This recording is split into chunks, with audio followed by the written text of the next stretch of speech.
He has a 1-1 count. That one's struck high. Left side. That one's going. That's out of here off the ropes. You have got to be kidding me.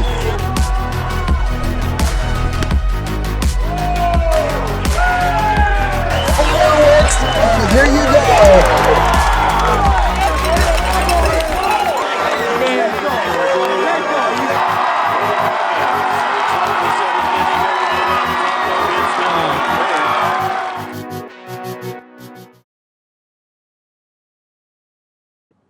And welcome in, ladies and gentlemen, everybody inside a special edition of High and Tight. It's our reaction show in which we get to dive into what we thought of the first round of postseason and more. Every round we'll go through this, but this is our chance to do so for Class 3A and 4A. And for this time around, it's just going to be me. Again, I'm Andrew Brown. Happy to be with you as we do this. And certainly love to talk all about this. This is kind of fun for us to do. Again, Cade, unfortunately unable to be here with us at this point, but we're still going to have some fun as we rock through this. Again, this is the reaction show in which we just dive into how we think, what do we think about the first round, how games played out. We'll give you the updated brackets and more. So let's go ahead and dive right into it here as we get rocking and rolling. And as we do so, again, this is brought to you by the great folks at Hitting Approach at hittingapproach.com.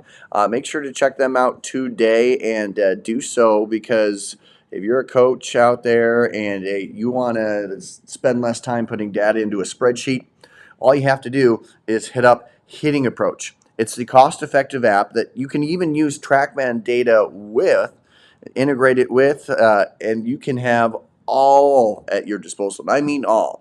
From spreadsheets, charts, graphs, a whole lot more. It's all there, digestible for you the moment the game ends, because it can go onto almost any type of device, and then once it's done, it can tell you how your batters did in any count. How did your pitchers do in any count? How did your batters do when they didn't hit the ball or when they hit the ball foul? Really, the holistic approach. It gives you so much more in-depth look. Plus, one of the things that I really like about it is that it gives questionnaires written by the coaches that can be sent to every player's phones or devices, whatever they use. It's, again, a questionnaire for them to reflect on their performance in the game, how they could improve, and get ready for the day ahead or just the next game in a doubleheader.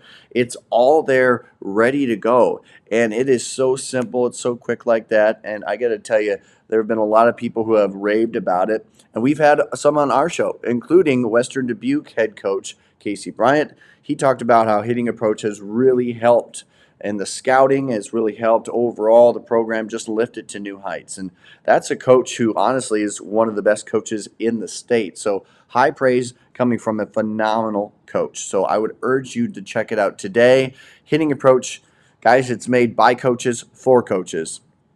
It's simple as that. No longer do you have to take time to get all that information in. Just pick place, watch it work, and hey, have a good time and get back to what you want to do with Hitting Approach. All right, as we get rolling along here, let's take a look. Man, the updated brackets here, what a round one that was.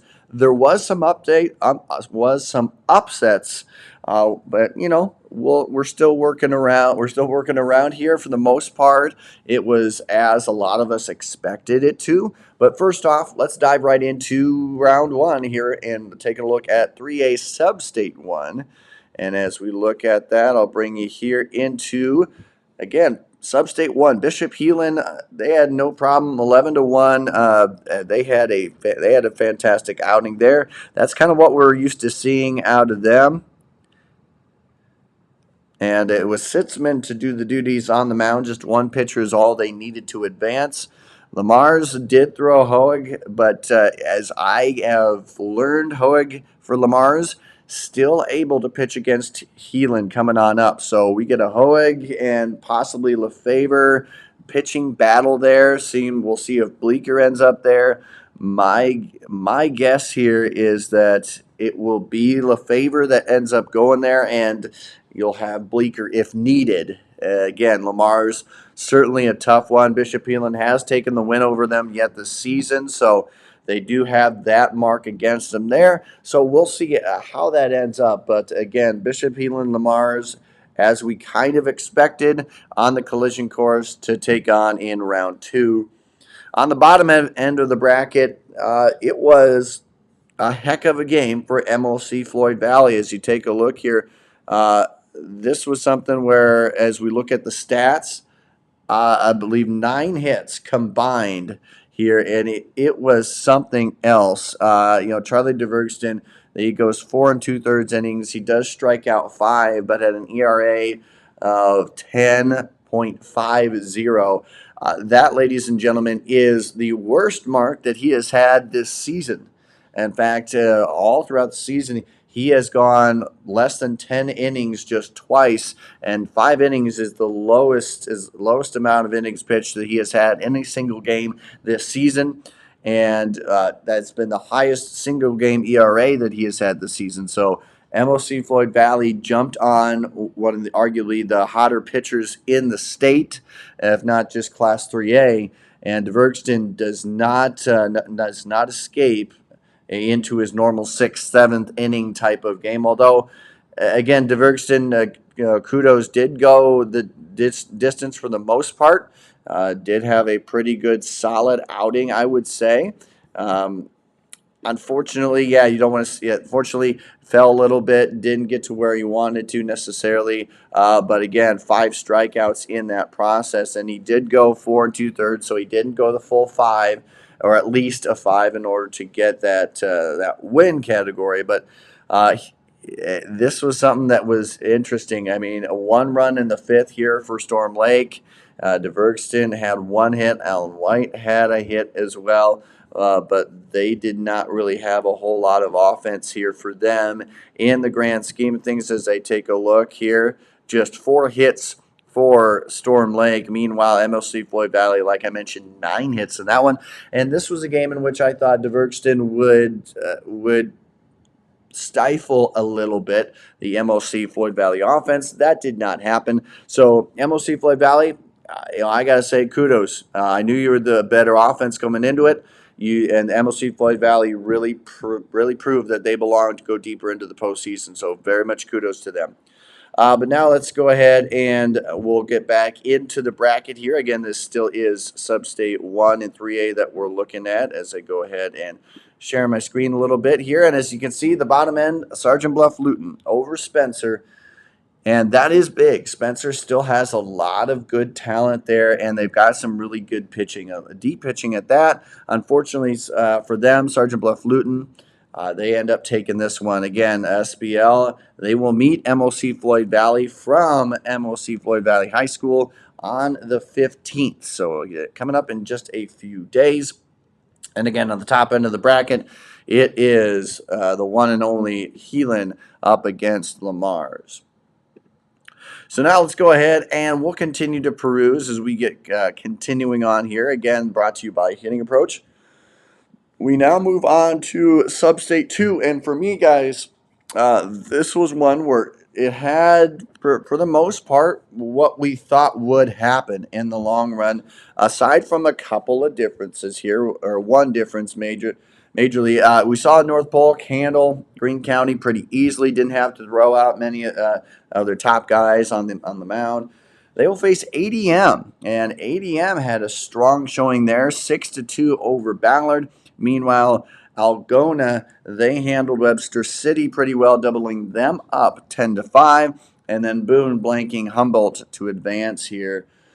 And so our Substate 2 second round, North Polk, ADM, Boone, Algona, 3 Raccoon River Conference members. And I got to say, this could be yet another chance. I mean, we've had, 5 straight years of a Raccoon River Conference member in the state tournament.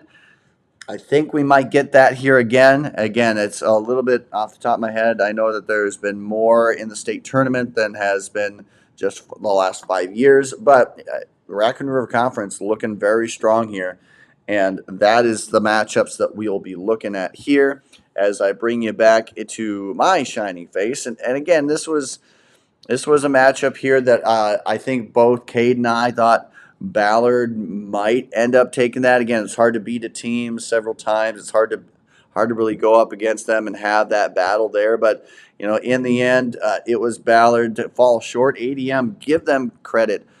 I have talked about them. Cade has talked about them. Early on, the season's certainly not what they wanted, right? ADM, but Coach Book and company, I guarantee you, as long as he and that coaching staff still rock it there, I have no worries about him. Yes, I did. Yes, there was a thought that, man, I thought Ballard might advance here, but that's just because of the competitive nature. You see these two teams, and it was just kind of, again, fun exercise, hedging bets, but I'm not surprised at all to see ADM vying for a spot in the Substate final, and that's what we get here coming on up here in Substate 2. But now, moving on as we cruise and peruse into Substate 3 and Class 3A, and this one kind of went the chalk route that we thought would go with it in the first round here. Cade and I looking at it. Western Dubuque over Charles City, 10-0 here. And I got to say, my picks have remained perfect here as Independence takes the 7-5 win over Western Dubuque.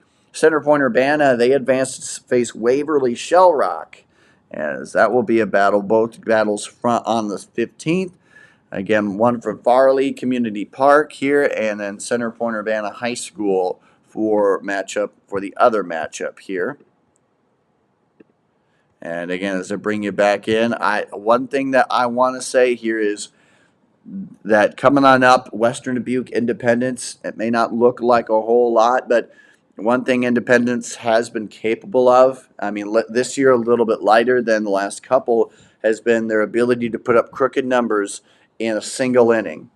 And it was 5 runs in the second that helped Independence boost their way up and get that mark. Otherwise, it would probably have been a 5-2 game, and it would have been Decorah to take on. But, I do got to give credit where credit is due. And a 5-run second for Independence that helped push them across here. And, as I go ahead and bring up the stats here, it is important to know that Independence from the WAMAC, they're always going to be battle tested, and they're always going to rock it. This team ended up with 12 hits. Benton Enright, the 8th grader DH phenomenon, he ended up with 3 hits, all of them being singles. But, man, it was still a heck of an outing. And, in fact, I do want to take note here that Independence put up all those runs and put up 12 hits with just 1 extra base hit. So they were playing station baseball, and you know what? Hey, whatever wins the game, and they did that. They managed to get through. It wasn't always flashy at times. 1 double is the only extra base hit that they had, and that ends up taking it. And so they end up doing that. They stole a couple bases, and they were strong fielding, and that's what we're going to see from a independent squad. That's always. I love what they're capable of doing. We saw them a couple years ago at State, and they had a magical run there. So we could see if they make it back here as well. But again, that was your Substate 3 outlook.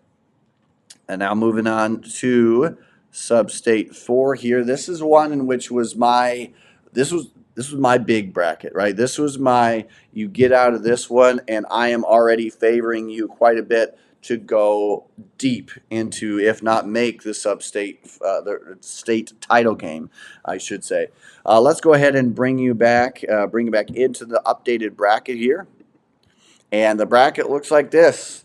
Maquoketa really put on a strong showing, and Ballard, not many games this season in which they have been held to just 3 runs or less. And you got to give a shout out to Maquoketa. Strong season for them. Ultimately, they had a good showing there. They will take on Mount Vernon, I don't know if they can hide anymore. They're not a surprise team. Mount Vernon earned a home spot there in round 1, and now they head on to face Ballard on the road. This is a matchup that I would love to be at, certainly, and have that. That's a calendar circling one for sure. Solon had no trouble with Vinton Shellsburg. They will now face Clear Creek Amana, 3-0 winners over Williamsburg. And I do want to say I have to give a shout out here as I bring us back into action. Shout out to Fody Rigopoulos of Waller Catholic. He is quickly becoming one of my all time favorites, and I say that because I've been able to see him a couple of times, and both times that I saw him personally on the mound, complete game, and he just absolutely dominated there on the mound. And man, is he a good bat! I tell you what, that's a smooth, quick swing that will translate, and I can't wait to see where he ends up next beyond high school.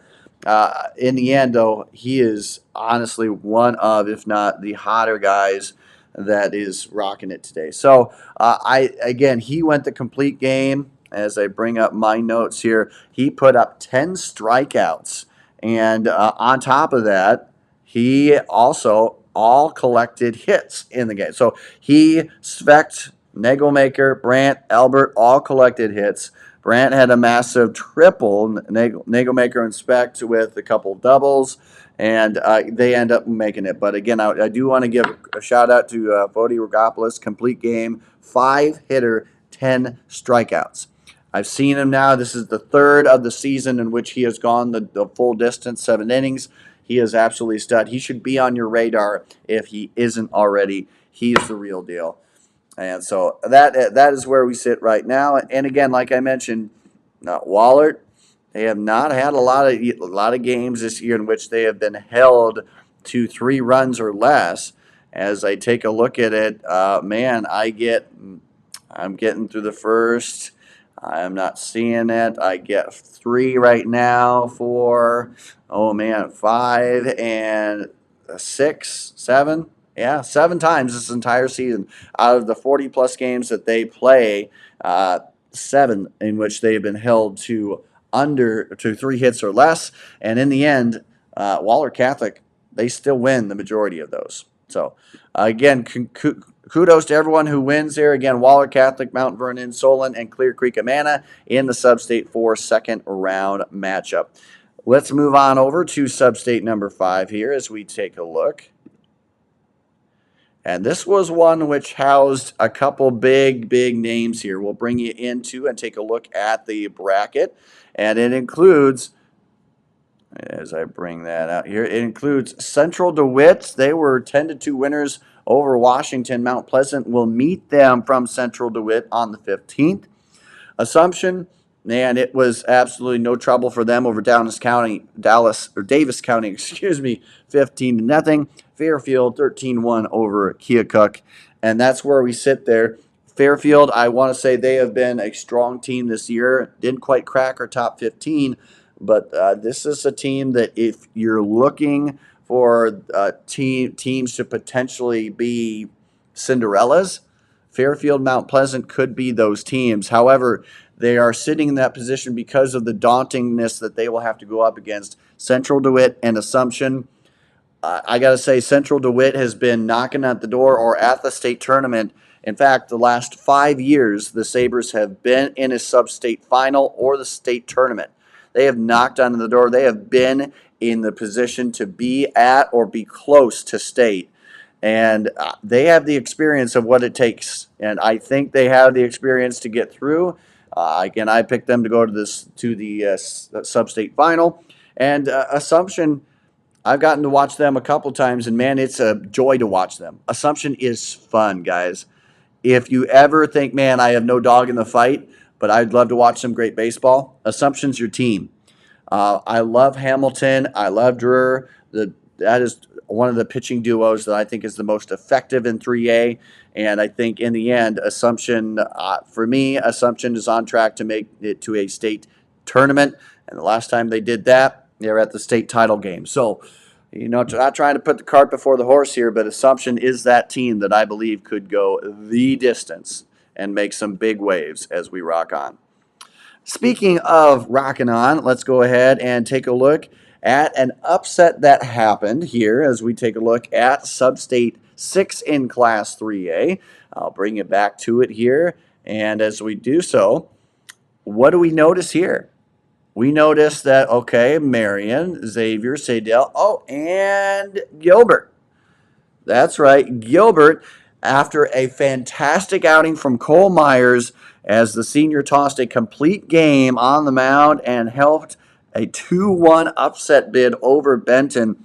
That is, unfortunately for Benton, they have bowed out early in the postseason here within the first couple rounds for the last couple years now. And it's been unfortunate. They didn't face Xavier this time, but they end up falling here, and they pick up their 8th win. But man, I gotta say, what a job it was.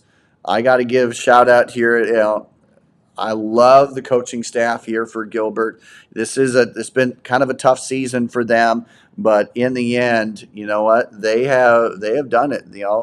They've had of their 7 wins here, they have had about 6 of it, if I recall correctly, 6 in which they have held opponents to 4 or 5 runs or less. And in fact, I'd say 3 runs or less on that mark as I look it up, because right now, and Benton they were one of the highest scoring teams in Class 3A. Gilbert, however, they are a top 5 strength of schedule across 3A. So they saw a lot of battle testing opponents, right? And they've been battle tested. The 8 wins are true 8 wins, and you can't take them away. Gilbert, man, they have rocked it every bit of the way, and so when they've gotten the wins, it's come few and far between, but they've earned them. And Gilbert, again, one of the more tested teams in the class. And in the end, is it surprising? It is a little bit, just because of how strong Benton was. But Gilbert, man, I got to tell you what, again, kudos to Cole Myers picking up the complete game, helping Gilbert to now advance to Sadell. And from Jim Gebhardt Field, it will be Sadell taking on Gilbert on the 15th. And then what we got from last year's Substate final here is Marion and Xavier. We get it around earlier here, and it will be from Marion. And it is truly, it's going to be a fun matchup. I can't wait to see who ends up taking the mound here. We're looking potentially Proskovic on the mound for Xavier. Again, this has been a pitching staff that I think has been somewhat impressive for the Xavier overall. I know they've hit a 20-plus win mark for now how many consecutive seasons. They have been, again, over 10-plus, 20-plus win seasons since about the 08-09 campaign. Again, I'll get Mark on that more specific, but over 10 20-plus win seasons in the last 10 to 15 years. They have been rocking it.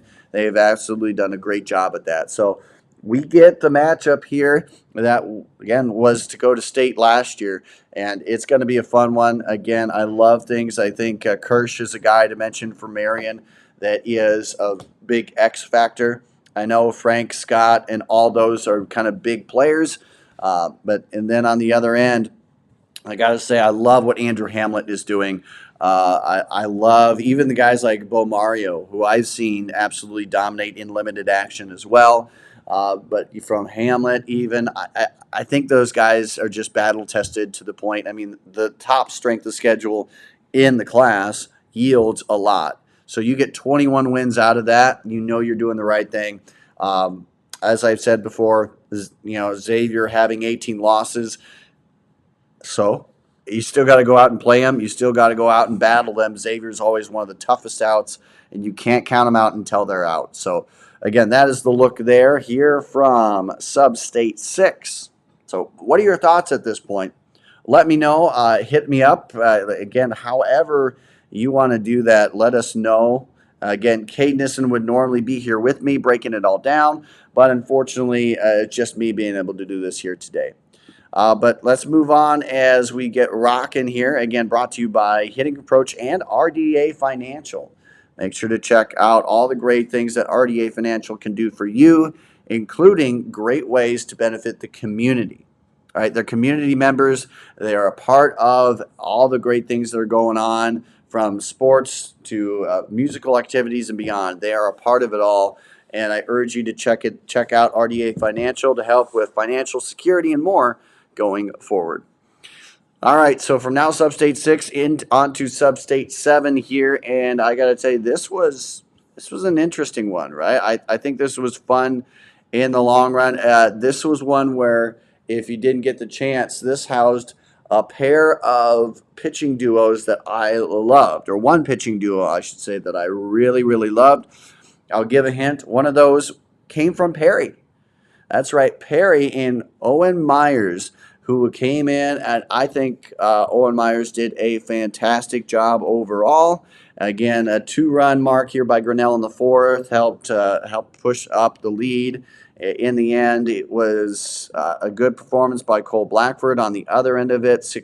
Both guys had 6 strikeouts here. And as we go ahead and bring you up to date in the bracket here, as we go ahead and make sure I have it all set for you. And I do. So again, Owen Myers and Drake Levan, I think, are they've been two great pitchers this whole season. Myers will get to see one more time. Levan, unfortunately, he is a senior, so this would have been his last game. But Perry, they're making their way back. You know, they've had a couple down years, but they're making their way back into the competitive scene. And I will say, Coach Craig has done a phenomenal job at doing that. So give him a round of applause and a shout out when you can. But Blackford and the rest of Grinnell Tigers, they are moving on to face Carlisle, who had no problem against Clark in round 1. Meanwhile, Pella 3-1 over Newton, and Winterset taking down Knoxville. Strong Knoxville team. That was not that was an even game for the most part. In the end, Winterset takes the win there. They take on Pella in the second round of the state tournament here, or not state tournament, the second round of the postseason. And I like that matchup here. I like Pella where they're at. Winterset, as they've come back. Last year was a tough year for them. They end up poking across 16 wins so far in the season. Now 16-13 overall. And I got to say, they jumped on it early. This is a team last year that had trouble jumping on in the first 3-4 innings. 3 of their 9 runs came in the first 3 innings, and they had a big 5-run fifth that helped vault them beyond where they're at, beyond the tie over Knoxville. So they get the win, and that's where we sit right now. Again, Grinnell takes on Carlisle, and Pella takes on Winterset in Substate 7. So again, kudos to everybody that has moved on, and including our Substate 8 bracket, in which, for the most part, it's gone the way a lot of people thought that it would. I will say I had an upset pick in this, and as you can see, no upsets happen. And Bondurant Farrar 10-0 over Atlantic. They will now face Lewis Central, and I got to give the nod to Lewis Central. They proved me wrong. 13-1 over Glenwood. I thought Glenwood was going to strike an upset again, but Lewis Central, they were one of just 3 teams to take down 4A's DCG, and they kept that momentum going after they took down Lamar's and into the postseason, where they are now into the second round taking on the Blue Jays. And I love that matchup. I mean, that is a matchup that I would love to catch for sure. So hopefully you get there as well. Then on the bottom end, Harlan, no trouble over Carroll, 11-3. They take on Creston in a inter-conference rival. The Hawkeye 10 get in the battle here. And again, these two teams have battled, and they've kind of scratched back and forth pretty much a lot with each other here. This is a battle that I believe, as I take a look here, it's been dominated primarily by Harlan. But again, Creston, they were 2-1 winners back in May, I believe. And then Harlan kind of take game 2 of that one. But Creston looking for their 3rd win over Harlan, dating back to past the 09 season. So again, they're looking for just their 3rd victory over the Cyclones. So we'll see, could it happen? I think this is a Creston squad that if you had to go through the years and ask, are they capable of beating Harlan this year? Well, they've already proven it once, and I think that there's a chance they could do it again here. Ultimately, Harlan's going to be one of the tougher outs in the state, so this is a matchup you sure don't want to miss out on. So there you go, ladies and gentlemen. That is our Class 3A look here. That is what we take a look at, and hopefully hopefully you get the chance to give a thought and give a shout out here where you thought things went through. Any big performances that I missed. You know, I will say here, I am sitting here from the hospital because I just had my third son born yesterday. So I've been keeping up as much as I can here, and I appreciate it. But anything I missed, let me know. I usually don't miss the postseason any round. There's an exception this time. And of course, Cade is also out doing some busy stuff as well. So we still stay on top of it. The good thing is we got the chance to get some shout outs and some good videos out there, but we may have missed. So if there's anything that we did miss, let us know, hit us up. So thanks, ladies and gentlemen. Hey, catch the 4A scene. Again, there is a good postseason look for 4A. We'll go ahead and break that down for you, or at least I will here. So without further ado, ladies and gentlemen, thanks again. And until we see each other next time, stay safe on the base backs. Thank you. Bye-bye.